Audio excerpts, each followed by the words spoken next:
విశాఖ నగరం పర్యాటక సిగలో కొత్త అందాలు వచ్చి చేరబోతున్నాయి. జాతీయ అంతర్జాతీయ టూరిస్టులను ఆకట్టుకునేలా ప్లాన్ చేసిన కొత్త ప్రాజెక్టులు 6 నెలల్లో ఆవిష్కారానికి రెడీ అవడం ఖాయంగా కనిపిస్తోంది. వైఎస్ జగన్మోహన్ రెడ్డి ముఖ్యమంత్రిగా బాధ్యతలు చేపట్టిన తర్వాత విశాఖకు వన్నె తెచ్చే ఎన్నో ప్రాజెక్టులు మొదలుపెట్టి పూర్తి చేశారు. కొత్తగా వచ్చి చేరబోతున్న హంగులతో విశాఖ మరింత విశేషం కాబోతోంది. అందమైన విశాఖ నగరానికి మరికొన్ని అందాలు రాబోతున్నాయి. విదేశాల్లో మాదిరిగా పర్యాటకులను ఆకర్షించే ప్రాజెక్టులకు వైఎస్ జగన్ ప్రభుత్వం గ్రీన్ సిగ్నల్ ఇచ్చింది. అందులో కొన్ని ప్రాజెక్టులకు టెండర్ల దశ పూర్తయింది. 6 నెలల్లో ఈ ప్రాజెక్టులు పూర్తవుతాయి. వీటితో విశాఖ సిటీ అంతర్జాతీయ పర్యాటక నగరం స్థాయిని అందుకుంటుంది. విశాఖ నగరం ప్రకృతి ఒడిలో పవలించినట్లుగా ఉంటుంది. ఆ సహజ సౌందర్యానికి తోడు మరికొన్ని మెరుగులు దిద్దితే విశాఖ మరింత విశేషంగా మారుతుందని ఏపీ ప్రభుత్వం నిర్ణయించింది. ఇదే ఆలోచనతో గత 2 ఏళ్లలో నగరంలో పలు పర్యాటక ప్రాజెక్టులను అమలు చేస్తోంది. ఇప్పటికే శ్రీహరియర్ మ్యూజియం నగరానికి ప్రధాన ఆకర్షణగా నిలిచింది. విశాఖ పర్యాటక సిగలో కీలకమైన RK beach, Tenneti park, Kailasagiri కొండలపై కొత్త ప్రాజెక్టులను పీపీపీ విధానంలో ప్రభుత్వం అమలు చేయాలని నిర్ణయించింది. అందులో భాగంగా కైలాసగిరిపై sky walk tower, sky cycling tower, zip లైనర్లను ఏర్పాటుకు టెండర్ల ప్రక్రియను పూర్తి చేసింది. అలాగే తెన్నేటి పార్కు వద్ద సముద్రంలో ఫ్లోటింగ్ బ్రిడ్జ్ నిర్మాణానికి ప్రతిపాదనలు జరిగాయి. త్వరలోనే ఈ ప్రాజెక్టు మొదలై 6 నెలల్లో పూర్తి కానున్నాయి. అలాగే ఎంజీఎం పార్క్ ఎదురుగా సముద్రంపై 60 అడుగుల ఎత్తులో ఓషన్ డెక్ ఏర్పాటు చేస్తున్నారు. సముద్రంపై నడుస్తూ సెల్ఫీలు, ఫోటోలు తీసుకోవడానికి అనువుగా దీన్ని ఏర్పాటు చేస్తున్నారు. విశాఖ నగరానికి ఈ హంగులే కాకుండా నగరంలోని వైశాఖి జల ఉద్యానవనంలో 3.48 ఎకరాల్లో 40 కోట్ల రూపాయలతో అమ్యూజ్మెంట్ పార్కును కూడా నిర్మించడానికి వీఎంఆర్డీఏ నిర్ణయించింది. సముద్ర తీరంలో ఓ 5 స్టార్ హోటల్ నిర్మాణానికి కూడా టెండర్లను పిలిచింది. అలాగే కైలాసగిరిపై 1.99 ఎకరాల్లో 18 కోట్ల రూపాయలతో రివాల్వింగ్ రెస్టారెంట్, నేచర్ కాటేజీలను నిర్మించడానికి ప్రతిపాదనలు జరిగాయి. వీటన్నింటినీ 6 నెలల్లో పూర్తి చేయాలని వీఎంఆర్డీఏ నిర్ణయించినట్టు కమిషనర్ డాక్టర్ మల్లికార్జున తెలిపారు. శ్రీహరియర్ మ్యూజియం కూడా మనము లాస్ట్ ఇయర్ బిగినింగ్లో ఆనరబుల్ సీఎం గారి చేతిలో మనం లాంచ్ చేసుకోవడం జరిగింది. అలాగే మనకి ఒకటి కొత్తగా మనం బీచ్ డెక్ అని ప్రపోజ్ చేసాం. లాస్ట్ టైం కూడా చెప్పడం జరిగింది. దీని తాలూకా టెండర్స్ అయిపోయినాయి, ఎల్ఓఏ కూడా అయిపోయింది. దీని తాలూకా మనకి ఈ పర్మిషన్స్ సిఆర్జెడ్ క్లియరెన్స్ సంబంధించింది ఫైల్ ఆల్రెడీ ఫార్వర్డ్ చేశాము. నేను అనుకోవడం అయితే ప్రాబబ్లీ ఫిబ్రవరిలో వర్క్ కూడా మొదలు కావచ్చు. సో అది ఓషన్ డెక్ క్లియర్ అవుతే ఆల్మోస్ట్ మనకి బాంబే తర్వాత మళ్ళీ ఒక అంటే ఈ మన కోస్టల్ ఏరియా ఉన్న సిటీలో సెకండ్ ఓషన్ డెక్ ఇది అవుతుంది.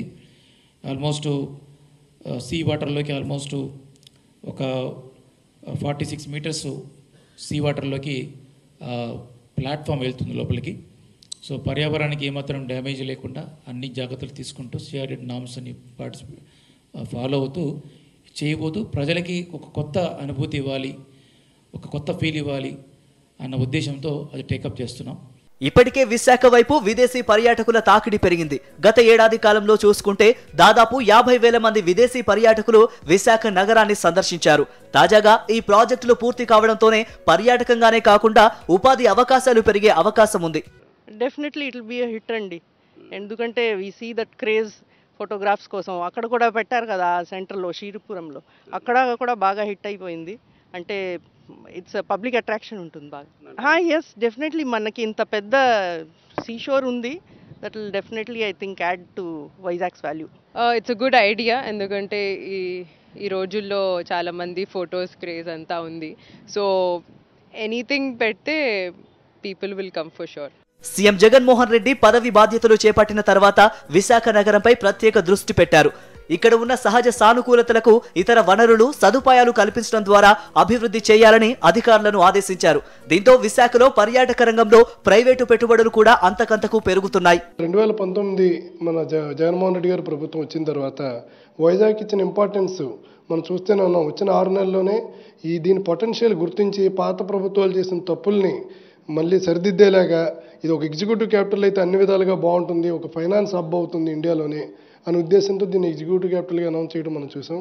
అలాగే ముఖ్యంగా వైజాగ్ వచ్చింది బ్యూటీ అల్లా మన సముద్రం అని మనకు తెలుసు. అలా ఆ సముద్ర తీరాన్ని ప్రపంచానికి పరిచయం చేయాలి. అలాగే టూరిస్టులందరికీ కూడా వచ్చిన వాళ్ళకి ఓన్లీ అరకు ఒకటే వెళ్ళే ఇది కాకుండా వైజాగ్లోనే ఒక 2-3 డేస్ ఉన్న రకరకాల ప్లేసులు విజిట్ చేసి పిల్లలకు కానీ ఫ్యామిలీస్కి కానీ ఎంజాయ్మెంట్ ఉండేలాగా బీచ్ రోడ్ని ఎంత సుందరవంతంగా తయారు చేశారో మనం చూసాం. అలాగే బీచ్ కారిడార్ అని చెప్పి 200 అడుగుల రోడ్డు ఇక్కడి నుంచి మనకి భోగాపురం ఎయిర్పోర్ట్ వరకు ఆల్రెడీ ఏషియాలోనే ఇలాంటి రోడ్డు ఎక్కడా లేదు. దాన్ని సెంట్రల్ గవర్నమెంట్ ఒప్పించి ఒక నేషనల్ హైవే కింద చేయటం, అలాగే దానికి ఒక సైక్లింగ్ ట్రాక్లు ఇవన్నీ కూడా మనం డిజైన్స్ చేయటం చూసాం. ముఖ్యంగా ఇప్పుడు స్కై డెస్క్ రెస్టారెంట్ కానీ ఇవన్నీ కూడా ఇదివరకు మనం ఎప్పుడో ఒక సింగపూర్ వెళ్తేనో మలేషియా వెళ్తేనో ఒక సముద్రంలో రెస్టారెంట్లు ఇవన్నీ అక్కడక్కడే చూసేవాళ్ళం. అలాంటిది ఇండియాలో వైజాగ్లో ప్రజలందరికీ కూడా అనుభూతి కలిగేలాగా సముద్రంలోకి వెళ్ళి ఒక రెస్టారెంట్లో కూర్చొని ఒక 60 మీటర్ల సముద్రంలోకి వెళ్ళి రెస్టారెంట్లో కూర్చొని ఆ భోజనం చేస్తే ఒక ఫీల్ ఒక ఇండియాలోనే ఎక్కడా లేని విధంగా. అలాగే కైలాసగిరి మీద స్కై జీప్ కానీ, అలాగే స్కై టవర్ కూడా ఆల్రెడీ స్కై టవర్, మన టన్నెల్ అక్వేరియం ఇవన్నీ కూడా ఎందుకంటే ఒకసారి డిజైన్ చేసిన తర్వాత వాటికి అప్రూవల్స్ ఇవన్నీ కూడా 2-3 ఇయర్స్ పడతాయి. ఇవన్నీ కూడా అప్రూవల్ స్టేజ్లో ఉండి ఆల్రెడీ ఎగ్జిక్యూషన్ స్టేజ్కి రావటం నిజంగా మనం ఈ ప్రభుత్వాన్ని, జగన్మోహన్ రెడ్డి గారి ప్రభుత్వాన్ని మనం అభినందించాల్సిన విషయం. ఇప్పటికే కైలాసగిరి, యారడ, ఆర్కే బీచ్ లాంటి పర్యాటక ప్రదేశాలతో అలరిస్తున్న విశాఖ నగరం కొత్త ప్రాజెక్టులతో నగరం గ్లోబల్ టూరిస్ట్ డెస్టినేషన్ గా తయారవుతోంది.